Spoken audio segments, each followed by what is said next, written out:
Voltamos ao 3-1, que hoje o debate é a corrupção. Como vocês sabem, esse programa foi gravado ontem pela manhã e à noite a Câmara dos Deputados absolveu a deputada Jaqueline Roriz, cuja cassação havia sido proposta pelo Conselho de Ética da Casa. Participam dessa discussão o cientista político da UNB, Ricardo Caldas, antropóloga da Associação Brasileira de Antropologia, Lia Zanota, e a diretora do Movimento contra a Corrupção Eleitoral, Jovita Rosa. Nós vamos iniciar este bloco com uma pergunta de telespectador. O Brasil é visto como o país da corrupção, mas não é o primeiro da lista. Por que o Brasil virou referência nessa questão? Professor Ricardo, você estava tocando nesse assunto há pouco. Por incrível que pareça, há países ainda mais corruptos do que o Brasil, tá certo? Muito mais, né? Muito mais. Mas a lista, de qualquer maneira, é uma lista grande, tem quase 100 países. O Brasil fica mais ou menos na mesma posição, em termos entre o 50º e o 60º lugar. Mas, de qualquer maneira, o que a gente tem que pensar não é isso, quer dizer, que o Brasil poderia estar pior, mas ele poderia estar melhor também. Então, esses recursos que a gente deixa de utilizar bem, eles são recursos perdidos.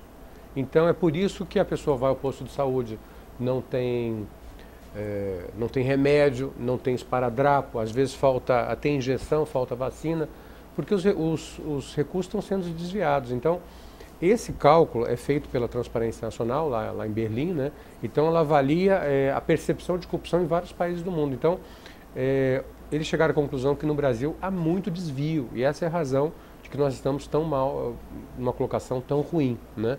Agora, com certeza, há países piores, inclusive alguns na África e na Ásia, né? E até mesmo nas Américas, né? Mas a questão é como sair dessa posição.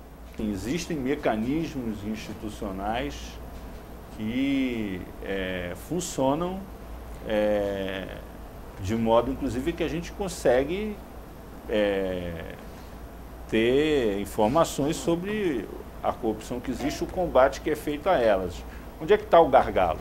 Eu acho que tem uma certeza aí que você coloca, isso que eu já estava querendo falar, porque se a gente pensa em termos culturais, como antropólogo, você fala que existe uma cultura da tolerância, existe a cultura da transgressão, você também tem uma cultura de você querer a luta contra a corrupção. Isso está claro na Constituinte, isso está claro na criação do Ministério Público, está claro na Procuradoria-Geral da República, nos vários órgãos. Então você tem toda uma posição que procura e se coloca na posição de estabelecer mecanismos, a responsabilidade fiscal, a lei da responsabilidade fiscal. Então eu acho que nós temos, nos últimos governos, uma proposta de mudança da legislação para combater a corrupção. Só que ao mesmo tempo que você cria esses proposta mecanismos... de mudança para aperfeiçoar ou abrandar os mecanismos? Inclusive, não, para combater a corrupção, porque se você pensa, também tem um índice que diz que, basicamente, em termos de orçamento e transparência, nós estamos lá na frente. Se nós estamos, em termos de tolerância, estamos bem abaixo, como diz o Ricardo Caldas muito bem, estamos nos 60º lugar. Em termos de ter mecanismo de orçamento transparente, nós estamos alto. Em termos de mecanismo, isso não significa que todos os mecanismos consigam, digamos, combater a corrupção, mas nós sim temos digamos assim, na cultura brasileira você tem um crescimento, não só da mobilização pública, mas você tem um crescimento dentro da própria elite, não de todos, mas talvez o que está faltando é o modo do sistema político funcionar, e o modo do sistema político funcionar, e a relação do executivo com o legislativo é de tal ordem, a fisiologia se impõe de tal ordem, que desta forma, digamos assim, se nós temos hoje uma presidenta que retira, diante das denúncias da imprensa, ministros, você também tem a mesma presidência que os colocou lá. Ou seja, então, qual é a forma consolidada do sistema político fisiológico que a corrupção aparece dentro da ideia do favor do clientelismo? Então, nós temos aqui pensar que a cultura brasileira, terminando, a gente tem que pensar que ela está no embate, não é uma coisa só. Ela tem uma alta tolerância, ela tem uma preservação da corrupção, mas ela também está construindo mecanismos institucionais de combate à corrupção. Eu concordo com a professora quando ela diz que começa a haver, vamos dizer assim, rachaduras nesse navio, no navio grande da corrupção. A própria criação do Ministério Público é exemplo disso. Agora, se a gente for olhar concretamente a atuação da CGU, do próprio Tribunal de Contas da União, etc., em termos de combate aos escândalos, a gente observa que nenhum dos grandes escândalos nacionais foi denunciado nem pelo Tribunal de Contas da União, nem pela CGU. Foram denunciados pela imprensa. E aqui, em Brasília, infelizmente, no Distrito Federal, o Ministério Público não apenas não denunciou, como ele ainda foi cooptado. Então você tinha o Procurador-Geral aqui justamente como uma das pessoas que era chave em um esquema de corrupção que foi montado no Distrito Federal. Só para citar um exemplo. E a gente tem esse mesmo esquema também transplantado para outros estados e também no governo federal. Então realmente a gente tem que repensar. Eu concordo quando se diz que a essência, talvez, se a gente for buscar, é o sistema político. A gente tem que desatar esse nó do nosso sistema político. Agora, essa questão, assim, eu falo aqui como jornalista, né? Essas denúncias, o caminho dessas denúncias é muito tortuoso. Porque o que acontece, normalmente? Existe uma engrenagem, que funciona mais ou menos assim. O Tribunal de Contas faz uma inspeção e tal, observa que tem uma irregularidade e tal. Aquela coisa não prospera, mas vaza. Aí chega no parlamento. Aí o deputado faz um pedido de informação e tal e aciona o Ministério Público. Aí o Ministério Público vai investigar, aciona a polícia. Aí a polícia pede para o juiz autorizar a quebra do sigilo, escuta o telefone. Vai, grampeia o cara, começa a vigiar, tomar conta, apura e descobre um escândalo. Aí a coisa também cai no segredo de justiça, mas vaza para a imprensa. É um processo tortuoso, mas que a verdade acaba de alguma maneira aparecendo, se não em todo, pelo menos em parte. Agora, há um dado que é impressionante, que é o seguinte, se for fazer um levantamento de todas as denúncias que já foram feitas, por exemplo, envolvendo execução de obras públicas, né, você vai ter milhares de pessoas envolvidas. Mas o número de empresas envolvidas, de corruptores, é pequeno e não acontece nada. Você atribui isso a quê? Olha só, eu já estive, inclusive, nesse debate, né, com o presidente da OAB, com o presidente do meu conselho, que eu sou contadora, do Conselho Federal de Contabilidade, e do CONFEA, né? Porque hoje esses conselhos de categorias, eles estão muito mais preocupados se você está pagando ou não a sua mensalidade, se você está de ordem. Mas, assim, o único que o CONFEA puniu, né, foi o Sérgio Naia, mas derrubou o quê? 2 prédios. Então, hoje, o profissional, ele entra para a corrupção e ele não é punido dentro do seu próprio conselho. Eu vejo os médicos sendo punidos, né, porque tem uma ligação direta com a vida e a morte da pessoa. A corrupção também, por exemplo, no meu trabalho, eu trabalho com a auditoria do SUS. E a gente se aflige, porque você vê o dinheiro repassado, você vê o dinheiro desviado e você vê, constata que as pessoas estão morrendo imediatamente. Não espera daqui 1 ano, 2 anos, 5 anos, não. Então, tem que haver uma reação dessas também categorias, né, desses conselhos de classe. Tem que haver uma penalidade também para o partido, porque o partido indica, por exemplo, o secretário de saúde, ele desvia dinheiro do SUS. E aí ele não é punido. E aí a justificativa é para fazer o caixa 2 de campanha. Aí está a corrupção, ela tem uma porta de entrada, que é o financiamento de campanha, que hoje é super valorizado, não precisa desse horror de dinheiro para fazer uma campanha. E aí eles se apropriam do público para desviar o dinheiro para o privado, e aí vira uma bola de neve, né? Nenhuma empresa doa milhões de reais para um candidato só porque acredita nas ideias dele. Então, tem que envolver os partidos políticos, sim, os partidos estão bem isentos, né? Os conselhos também estão isentos, e eu acho que tem que haver uma mobilização, por exemplo, no caso dos órgãos de controle, né? Eu fico triste quando eu vejo o Tribunal de Contas da União embargando uma obra por irregularidade, e ao invés de sanarem essa irregularidade, eles oferecem um projeto de lei que limita a ação do TCU. Tem outros projetos de lei que querem limitar a ação do Ministério Público, né?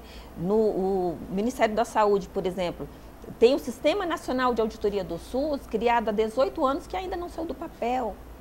Hoje, o Departamento Nacional de Auditoria do SUS, que é um órgão do componente federal desse sistema, ele está agonizando. Mais de 60% do pessoal tem tempo para aposentar. Não se cria o cargo de auditor do SUS, né? Tem medos. Então, eu acho que tem que fortalecer os órgãos de controle mais ainda do que hoje já é reconhecido.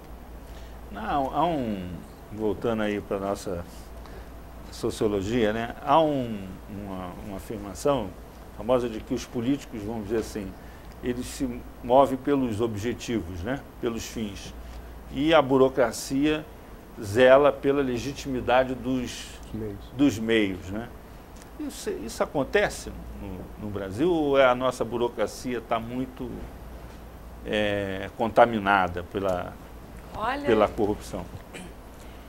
Eu acho que é difícil falar a burocracia como um todo, os burocratas como um todo, mas se você tem dentro da burocracia pesos e hierarquias diferentes, você tem que, em determinados, pelo menos civil, né, em determinados, quando às vezes a denúncia do escândalo, ela não chega só ao cargo máximo da instituição ou ao secretário-geral, ela desce também, ou seja, então eu tenho que, é um pouquinho dos caminhos tortuosos que você fala, do modo pelo qual se denuncia, porque há uma certa rede social, eu diria que a burocracia tem redes sociais internas diferentes. Então, ela tem redes sociais que estão fazendo passar toda essa forma, e, portanto, elas estão dentro do jogo fisiológico, como você também tem uma rede social dentro da burocracia que pode fazer denúncia, ou que fica com dificuldade de fazer denúncia, ou fica com essa posição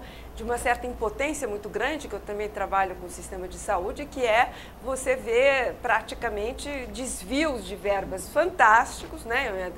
Até a população, um tempo atrás, dizia em Brasília que essa nova ponte belíssima que nós temos seria a ponte dos remédios. Quer dizer, se o povo brasileiro diz que é a ponte dos remédios, isso mostra que os percalços, os modos, os entranhamentos de se ver o modo como está o sistema de saúde no DF, esteve por muito tempo e continua estando, tem um desvio de recursos mais ou menos evidente. Então, esse eu acho que é um ponto que eu queria também dizer, que é um pouquinho da memória, né, Ricardo? Eu acho que é um pouco a questão política, de repente, a nossa memória política, às vezes, ela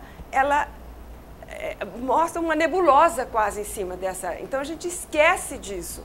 Esquece da ponte dos remédios, esquece da permanência dos mesmos nos mais diferentes governos, de esquerda, de centro, de direita. Então, ou seja, nós temos também uma construção direta em cima do político, a gente esquece essa que vem pela mão de alguns políticos, eu digo dos burocratas, nem todos são corruptos, é evidente que não é, e nem todos os políticos são, mas o sistema em si, ele é pervasivo, ele admite essa corrupção e ela funciona assim. Então, transportes, acho é uma coisa terrível. Se você pensar o modo pelo qual se faz as estradas, é assim, desse tamanho, não dura nada, obras imensas, ou seja... Para fazer outro. Então, e aí lembra o tempo da história da inflação, que era mais fácil, não dava para ver o superfaturamento, então com a inflação era facílimo fazer isso, só que continua mesmo sem inflação, continua essa forma. Eu acho que, na verdade, nós estamos numa situação curiosa, porque a gente tem os três tipos de funcionamento do Estado ao mesmo tempo. Então, a gente tem uma burocracia de carreira correta, que ganha bem e que é zelosa pela utilização do recurso público. Por exemplo, auditores da Fazenda, auditores do Tesouro, que eles têm uma carreira própria, então eles estão dentro de uma burocracia weberiana, vamos chamar assim, que seria a burocracia ideal, aquelas pessoas que não se prestam à corrupção. Nós temos uma burocracia, ou um aparelho de Estado de última geração, que são as agências reguladoras, que é o que está acontecendo no resto do mundo de mais sofisticado. Nós temos também a Anatel, a ANEEL, etc. E a gente tem, convivendo com esses dois grupos, aqueles indicados politicamente. São 25 mil pessoas só na administração federal. Tanto os comissionados, mas eu não me refiro só a esses, não. Esses são importantíssimos. Mas nós temos esse, e nós ainda temos aquele Joãozinho lá, que foi indicado pelo Manuel, pelo ministro fulano, pelo senador Beltrano, pelo tio, pelo avô, etc., que continua lá. Então, essa pessoa que ganha, às vezes, R$500 por mês, R$1.000 por mês, mas essa pessoa conhece todo o funcionamento da burocracia. Então, essa pessoa se presta perfeitamente a fazer esse papel do laranja, da pessoa que leva e traz projetos, do intermediário. Então, na verdade, a gente tem esse Estado meio monstro, que ele tem uma cabeça super moderna, uma cabeça correta, e tem a cabeça velha que não quer partir.